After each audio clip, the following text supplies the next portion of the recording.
रात के 2 बजे प्रेस कॉन्फ्रेंस करने के पीछे और भारत के राफेल फाइटर जेट्स का आपस में क्या कनेक्शन है? इसके साथ ही रूस जाने से पहले प्राइम मिनिस्टर मोदी जी ने क्यों इनकार कर दिया है? और सुब्रमण्यम स्वामी को पहलगाम मामले के ऊपर प्रधानमंत्री मोदी से क्या दिक्कत हो रही है? और इसके साथ ही कई सारी इंपॉर्टेंट अपडेट्स और कंफर्म न्यूज निकल कर आ रही हैं, जो हम इसी एक वीडियो में कवर करने वाले हैं। ये सारी काफी इंपॉर्टेंट न्यूज हैं, इसलिए वीडियो को एंड तक देखिएगा। सबसे पहली और इस समय की सबसे बड़ी अपडेट आ रही है इंडियन एयरफोर्स को लेकर। दरअसल टाइम्स नाउ ने यह रिपोर्ट किया है कि बीती रात इंडियन एयरफोर्स के 4 राफेल फाइटर जेट्स ने जम्मू कश्मीर में लाइन ऑफ कंट्रोल के बिल्कुल पास जाकर सॉर्टीज ली हैं। भारत के राफेल फाइटर जेट्स ने लाइन ऑफ कंट्रोल क्रॉस नहीं की थी, लेकिन बॉर्डर के ठीक पास इन चारों राफेल फाइटर जेट्स ने आपस में एक फॉर्मेशन बनाकर कई सारी सॉर्टीज को कंप्लीट किया और रात के अंधेरे में पेट्रोलिंग टास्क को अंजाम दिया। लाइन ऑफ कंट्रोल के इतने पास भारत ने अपने राफेल फाइटर जेट्स को अभी तक पहले कभी नहीं भेजा था, और यह पहली बार हुआ है जब भारत के राफेल फाइटर जेट्स पीओके से कुछ ही मीटर की दूरी पर थे। हो सकता है कि पाकिस्तान भारत के राफेल फाइटर जेट्स को पीओके के इतने नजदीक देखकर ही डर गया हो और उसे लग रहा हो कि भारत ने रात के अंधेरे में पाकिस्तान पर हमला करने के लिए राफेल फाइटर भेज दिए हैं।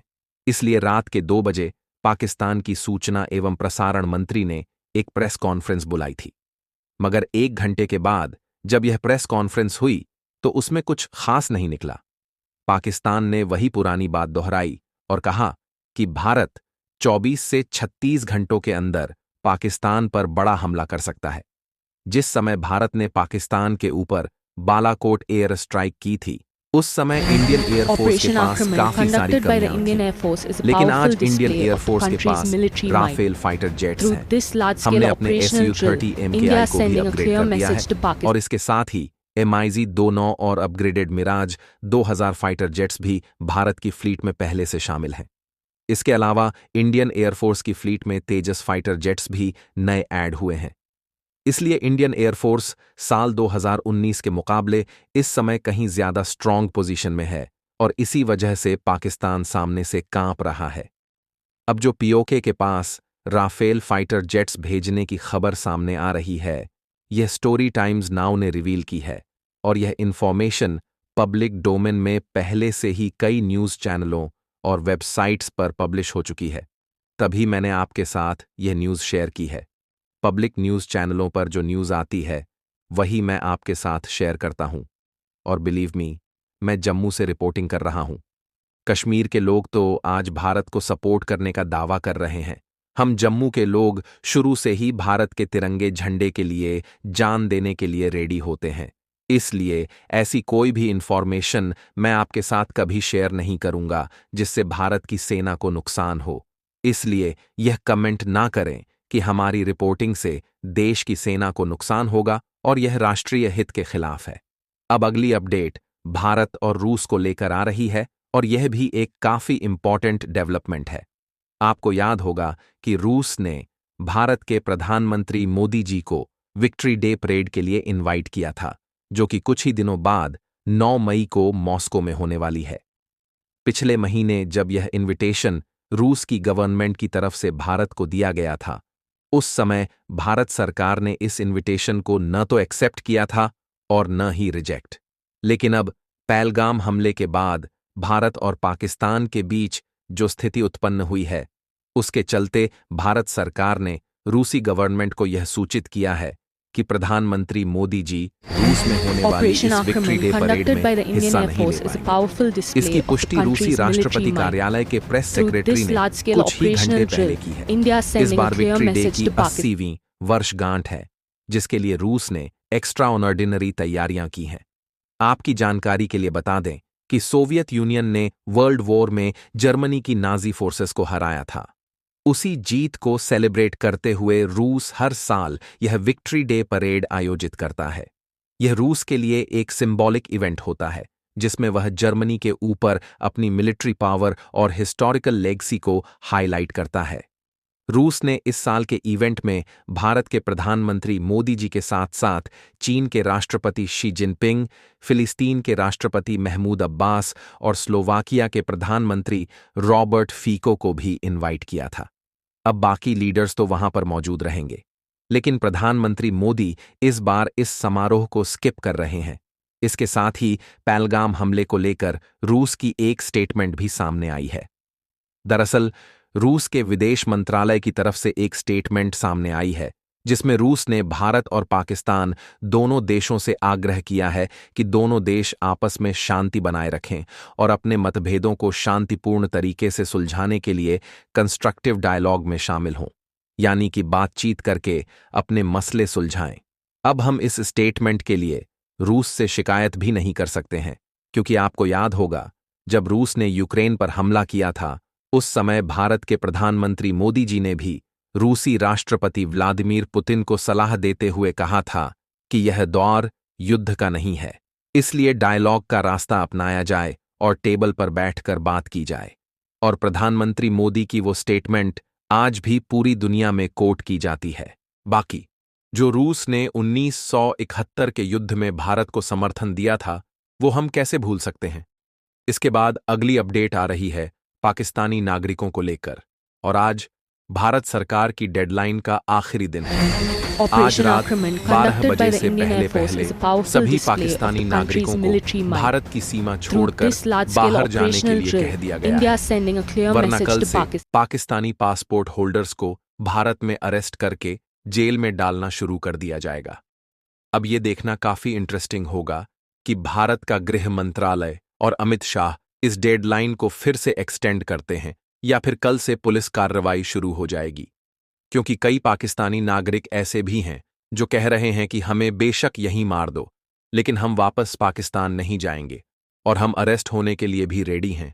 इसके साथ ही भारत सरकार ने जिन पाकिस्तानी डिप्लोमेट्स और मिलिट्री स्टाफ को पर्सोना नॉन ग्राटा घोषित किया था, वो भी आज अपना सामान समेटकर पाकिस्तान वापस लौट गए हैं, और पाकिस्तान से भी कई भारतीय डिप्लोमेट्स आज भारत वापस आ गए हैं। इसके बाद अगली अपडेट आ रही है अफगानिस्तान और भारत को लेकर। हाल ही में आपने देखा होगा कि पहलगाम हमले के बाद भारत के विदेश मंत्रालय की तरफ से special envoy Anand Prakash sir Afghanistan के दौरे पर गए थे। वहां उन्होंने न सिर्फ अपने काउंटर पार्ट से मुलाकात की, बल्कि अफगानिस्तान की तालिबान लीडरशिप ने आनंद प्रकाश सर और अपने विदेश मंत्री मौलवी आमिर खान मुत्ताकी की आपस में एक मीटिंग भी करवा दी। अब इस मीटिंग के बाद जो रिपोर्ट सामने आई है, उसके अनुसार पहलगाम हमले के कारण तालिबान की लीडरशिप भी पाकिस्तान पर काफी नाराज है, क्योंकि इस हमले के चलते अफगानिस्तान को भी रोजाना करोड़ों रुपए का नुकसान हो रहा है। दरअसल पहलगाम हमले के बाद पाकिस्तान ने वाघा अटारी बॉर्डर को व्यापार के लिए पूरी तरह से बंद कर दिया है। फिलहाल दोनों देशों के बीच सिर्फ लोगों का आना जाना चल रहा है, और वह भी कुछ ही दिनों में पूरी तरह बंद होने वाला है। अब यह जो वाघा अटारी बॉर्डर है, यहां पर अचानक ट्रेड बंद कर देने की वजह से अफगानिस्तान के ट्रेडर्स को भारी नुकसान हुआ है। वे भारत के साथ जो व्यापार कर रहे थे वह एकदम से ठप पड़ गया है, और अब वे वाघा बॉर्डर के जरिए भारत के साथ व्यापार नहीं कर पा रहे हैं। अफगानिस्तान की ट्रक एसोसिएशन का कहना है कि उनका बहुत सारा माल ट्रकों में लोडेड था, लेकिन पाकिस्तान ने उन्हें भारत में अनलोड करने की अनुमति नहीं दी, और अब आगे भी उनका काम पूरी तरह से ठंडा पड़ने वाला है। इस वजह से तालिबान शासन भी पाकिस्तान से खासा नाराज है, क्योंकि पाकिस्तान ने न सिर्फ खुद का नुकसान कर लिया, बल्कि अफगानिस्तान को भी खींच लिया। अब बात करते हैं सुब्रमण्यम स्वामी की, जो एक समय में बीजेपी के स्टार लीडर माने जाते थे। उन्होंने पहलगाम हमले को लेकर एक बार फिर से प्रधानमंत्री मोदी जी को टारगेट किया है। सुब्रमण्यम स्वामी ने कहा है कि मीडिया तो हमें पाकिस्तान के खिलाफ जज्बाती बना ही रही है, लेकिन दो ऐसे देश जिनको प्रधानमंत्री मोदी जी बटर लगाने का काम कर रहे थे, टर्की और चीन, ये दोनों आज की तारीख में पाकिस्तान के साथ जाकर खड़े हो गए हैं। स्वामी आगे कहते हैं कि पहलगाम हमले के बाद भारत दुनिया भर में आइसोलेटेड हो गया है, यानी कि भारत अकेला पड़ गया है। बस एक ही देश इस समय भारत का समर्थन कर रहा है, और वो है इजराइल। और स्वामी का कहना है कि इजराइल भी भारत का साथ मोदी जी के कारण नहीं दे रहा है। इसलिए उनका कहना है कि जब तक प्रधानमंत्री मोदी इस्तीफा नहीं देंगे, तब तक हम पाकिस्तान से सख्ती से नहीं निपट सकते। उनका कहना है कि अब भारत को एक नए लीडर की जरूरत है, यानी देश को एक नया प्रधानमंत्री चाहिए, क्योंकि नरेंद्र मोदी फेल हो चुके हैं। ये कहना है सुब्रमण्यम स्वामी का। अब पता नहीं ये क्यों इस तरह की बातें करने लगे हैं। मैं खुद इनकी काफी रिस्पेक्ट करता हूं, लेकिन हाल ही में देखा गया है कि सुब्रमण्यम स्वामी मोदी जी के खिलाफ काफी ज्यादा बयानबाजी करने लगे हैं, और प्रधानमंत्री मोदी का विरोध करते करते कब वो भारत के विरोध में स्टेटमेंट दे देते हैं, शायद उन्हें खुद भी नहीं पता चलता। ये शायद इनको भी नहीं पता चलता होगा। पहलगाम हमले के बाद दुनिया के 50 से ज्यादा देशों ने अब तक प्रधानमंत्री मोदी जी और हमारे विदेश मंत्री जयशंकर सर के साथ टेलीफोनिक बातचीत की है। टर्की सामने से हाथ जोड़ रहा है कि हमने पाकिस्तान को कोई हथियार नहीं भेजे हैं, हमें माफ कर दीजिए। और यहाँ पर सुब्रमण्यम स्वामी कह रहे हैं कि भारत आइसोलेटेड हो गया है, अलग थलग पड़ गया है, और इसके लिए जिम्मेदार हैं प्रधानमंत्री मोदी। आपको क्या लगता है? सुब्रमण्यम स्वामी का यह जो अचानक से कैरेक्टर चेंज हुआ है, इसके पीछे असली वजह क्या हो सकती है? नीचे कमेंट करके जरूर बताएं। हर 24 घंटे में जियोपॉलिटिक्स में बड़े बड़े फेरबदल और उलटफेर हो रहे हैं। भारत के सामने नए चैलेंजेस लगातार खड़े हो रहे हैं। कोई देश अपने फैसले से पलट रहा है, तो कोई ब्लैकमेलिंग पर उतर आया है। हर देश किसी न किसी तरह से दूसरे को नीचा दिखाने की कोशिश में लगा है। इन सब के बीच हमारा भारत किसी भी देश से पीछे न रह जाए, इसके लिए मोदी सरकार हर दिन प्रयासरत है। और भारत की foreign policy, defence news, economy और ग्लोबल अफेयर्स का सटीक और निष्पक्ष विश्लेषण करना ही हमारे चैनल भारत एक्सप्रेस 24 का मिशन है।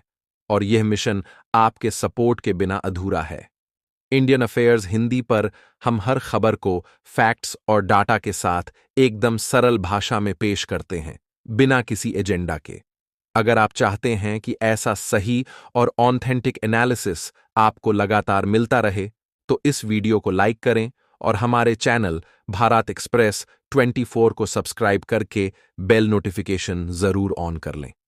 आपका एक लाइक हमारे चैनल को आगे बढ़ाने में बहुत मदद करेगा, और एक सब्सक्राइब यह सुनिश्चित करेगा कि आप किसी भी इंपॉर्टेंट अपडेट को मिस न करें। अगर आपने पहले से हमारे चैनल को सब्सक्राइब किया है, तो दिल से धन्यवाद। जय हिंद, वंदे मातरम।